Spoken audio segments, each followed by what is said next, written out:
ಸ್ನೇಹಿತರೆ ಎಲ್ಲರಿಗೂ ನಮಸ್ಕಾರ. ಸ್ನೇಹಿತರೆ, ಕಾಂಗ್ರೆಸ್ ಸರ್ಕಾರದ ಗ್ಯಾರಂಟಿ ಯೋಜನೆಗಳಲ್ಲಿ ಒಂದಾದ ಶಕ್ತಿ ಯೋಜನೆಯ ಒಂದು ಹೊಸ ಅಪ್ಡೇಟ್ಗೆ ನಿಮಗೆಲ್ಲರಿಗೂ ಸ್ವಾಗತ. ಸ್ನೇಹಿತರೆ, ಬಸ್ನಲ್ಲಿ ಪ್ರಯಾಣ ಮಾಡುವಂತ ಮಹಿಳೆಯರಿಗೆ ಈಗ ಮತ್ತೊಂದು ಹೊಸ ಅಪ್ಡೇಟ್ ಬಂದಿದೆ. ಆ ಅಪ್ಡೇಟ್ ಏನು ಅಂತ ವಿಡಿಯೋದಲ್ಲಿ ತಿಳಿಸ್ಕೊಡ್ತೇವೆ. ಆದಷ್ಟು ವಿಡಿಯೋನ ಸ್ಕಿಪ್ ಮಾಡದೆ ಕೊನೆವರೆಗೂ ನೋಡಿ. ನೀವು ಸ್ಕಿಪ್ ಮಾಡಿ ಅರ್ಧ ತನಕ ನೋಡಿದರೆ ನಿಮಗೆ ಯಾವುದೇ ರೀತಿಯ ಮಾಹಿತಿ ಅರ್ಥವಾಗುವುದಿಲ್ಲ. ಹಾಗೂ ಇಂತಹ ಹೊಸ ಅಪ್ಡೇಟ್ಗಳಿಗಾಗಿ ದಯವಿಟ್ಟು ಪ್ರಶಾಂತ್ ಮೀಡಿಯಾ ಕನ್ನಡ ಚಾನಲ್ ಅನ್ನು ಸಬ್ಸ್ಕ್ರೈಬ್ ಮಾಡೋದನ್ನು ಮಾತ್ರ ಮರಿಬೇಡಿ.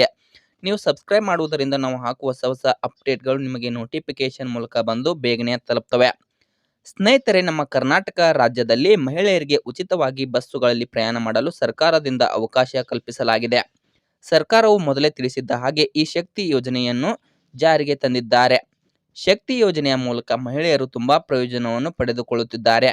ಸರ್ಕಾರದವರು ಈಗ ಏನ್ ಮಾಡ್ತಾ ಇದ್ದಾರೆ ಅಂದ್ರೆ, ಶಕ್ತಿ ಯೋಜನೆ ಅಡಿಯಲ್ಲಿ ಎಷ್ಟು ಜನ ಮಹಿಳೆಯರು ಈ ಯೋಜನೆ ಲಾಭವನ್ನು ಪಡೆದುಕೊಳ್ಳುತ್ತಿದ್ದಾರೆ ಅಂತ ಲೆಕ್ಕ ಹಾಕ್ತಾ ಇದ್ದಾರೆ. ಸ್ನೇಹಿತರೆ, ಇದುವರೆಗೂ ನಮ್ಮ ರಾಜ್ಯದ ಬಸ್ಸುಗಳಲ್ಲಿ ಒಟ್ಟು 271 ಕೋಟಿ ಮಹಿಳೆಯರು ಉಚಿತವಾಗಿ ಪ್ರಯಾಣವನ್ನು ಮಾಡಿದ್ದಾರೆ. ನೀವು ಅನ್ಬಹುದು, ಕರ್ನಾಟಕದಲ್ಲಿ ಅಷ್ಟು ಜನಸಂಖ್ಯೆನೇ ಇಲ್ಲ ಅಂತ. ಆದರೆ ಸರ್ಕಾರದವರು ಹೇಗೆ ಲೆಕ್ಕ ಹಾಕ್ತಾರ ಅಂದ್ರೆ, ಒಬ್ಬ ಮಹಿಳೆ ಒಂದು ಸಲ ಪ್ರಯಾಣ ಮಾಡಿದರೆ ಒಂದ್ಸಲ ಕೌಂಟ್ ಆಗುತ್ತೆ. ಅದೇ ಮಹಿಳೆ ಮತ್ತೊಂದು ಸಾರಿ ಬಸ್ನಲ್ಲಿ ಪ್ರಯಾಣ ಮಾಡಿದರೆ ಎರಡನೇ ಸಲ ಕೌಂಟ್ ಆಗುತ್ತೆ. ಹೀಗೆ ಹಲವಾರು ಮಹಿಳೆಯರು ಮರಳಿ ಬಸ್ಸುಗಳಲ್ಲಿ ಹಲವಾರು ಬಾರಿ ಪ್ರಯಾಣವನ್ನು ಮಾಡಿದ ಎಲ್ಲವನ್ನು ಲೆಕ್ಕ ಮಾಡಿ ತೆಗೆದಾಗ ಒಟ್ಟು 271 ಕೋಟಿ ಮಹಿಳೆಯರು ಉಚಿತವಾಗಿ ಬಸ್ಸುಗಳಲ್ಲಿ ಪ್ರಯಾಣ ಮಾಡಿದ್ದಾರೆ. ಆದರೆ ನಿಮಗೆ ಗೊತ್ತಿರಬಹುದು ಸ್ನೇಹಿತರೆ, ಇಷ್ಟು ಮಹಿಳೆಯರು ಉಚಿತವಾಗಿ ಬಸ್ಸುಗಳಲ್ಲಿ ಪ್ರಯಾಣ ಮಾಡಲು ಎಷ್ಟು ಖರ್ಚಾಗಿದೆ ಅಂತ ನಿಮಗೆ ಗೊತ್ತಾ? 6,500 ಕೋಟಿ ಮೇಲೆ ಎಷ್ಟೋ ಚಿಲ್ಲರೆ ಆಗಿದೆ ಅಂತ ಮಾಹಿತಿ ಕೊಟ್ಟಿದ್ದಾರೆ. ಆದರೆ ಇತ್ತೀಚೆಗೆ ಬಂದ ಮಾಹಿತಿ ಪ್ರಕಾರ ಬಹಳ ಖರ್ಚಾಗುತ್ತಿದೆ. ನಿಮಗೆ ಗೊತ್ತಿರಬಹುದು ಸ್ನೇಹಿತರೆ, ಎಲ್ಲಾ ಮಹಿಳೆಯರು ಆಧಾರ್ ಕಾರ್ಡ್ ಅನ್ನು ಕಂಡಕ್ಟರ್ ಅವರಿಗೆ ತೋರಿಸಿ ಉಚಿತವಾಗಿ ಪ್ರಯಾಣ ಮಾಡುತ್ತಾರೆ.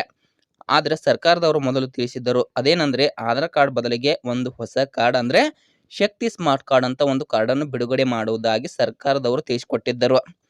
ಆಧಾರ್ ಕಾರ್ಡ್ ಬದಲಿಗೆ ಆ ಶಕ್ತಿ ಸ್ಮಾರ್ಟ್ ಕಾರ್ಡ್ ಅನ್ನು ಕಂಡಕ್ಟರ್ ಅವರಿಗೆ ತೋರಿಸಬಹುದಾಗಿತ್ತು. ಆದರೆ ಸರ್ಕಾರದವರು ಆ ಕಾರ್ಡ್ ಅನ್ನು ಬಿಡುಗಡೆನೇ ಮಾಡಿಲ್ಲ.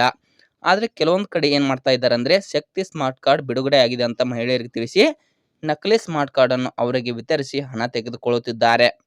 ಆದ್ದರಿಂದ ಈ ಕಾರ್ಡ್ ಅನ್ನು ಯಾರು ತೆಗೆದುಕೊಳ್ಬೇಡಿ. ಯಾಕಂದ್ರೆ ಸರ್ಕಾರದವರು ಈ ಕಾರ್ಡ್ ಅನ್ನು ಇನ್ನ ಬಿಡುಗಡೆನೇ ಮಾಡಿಲ್ಲ. ಆದ್ದರಿಂದ ಎಲ್ಲಾ ಮಹಿಳೆಯರು ಎಚ್ಚರದಿಂದಿರಿ. ಈ ಕಾರ್ಡ್ ಅನ್ನು ಯಾರು ತೆಗೆದುಕೊಳ್ಬೇಡಿ. ಮೊದಲು ನೀವು ಹೇಗೆ ಆಧಾರ್ ಕಾರ್ಡ್ ಅನ್ನು ತೋರಿಸ್ತಿರಲ್ಲ, ಹಾಗೆ ಆಧಾರ್ ಕಾರ್ಡ್ ಅನ್ನು ತೋರಿಸಿ 0 ರೂಪಾಯಿ ಉಚಿತ ಟಿಕೆಟ್ ಅನ್ನು ಪಡೆದುಕೊಂಡು ನೀವು ಉಚಿತವಾಗಿ ಪ್ರಯಾಣವನ್ನು ಮಾಡಿ. ಸ್ನೇಹಿತರೆ, ಈ ಮಾಹಿತಿ ನಿಮಗೆ ಇಷ್ಟವಾಗಿದ್ದರೆ ಈ ವಿಡಿಯೋಗೊಂದು ಲೈಕ್ ಮಾಡಿ. ಇಂತಹ ಮತ್ತಷ್ಟು ಅಪ್ಡೇಟ್ಗಳಿಗಾಗಿ ದಯವಿಟ್ಟು ಪ್ರಶಾಂತ್ ಮೀಡಿಯಾ ಕನ್ನಡ ಚಾನಲನ್ನು ಸಬ್ಸ್ಕ್ರೈಬ್ ಮಾಡಿಕೊಂಡು ಸಪೋರ್ಟ್ ಮಾಡಿ. ಮತ್ತೆ ಮುಂದಿನ ವಿಡಿಯೋದಲ್ಲಿ ಸಿಗೋಣ. ಧನ್ಯವಾದಗಳು.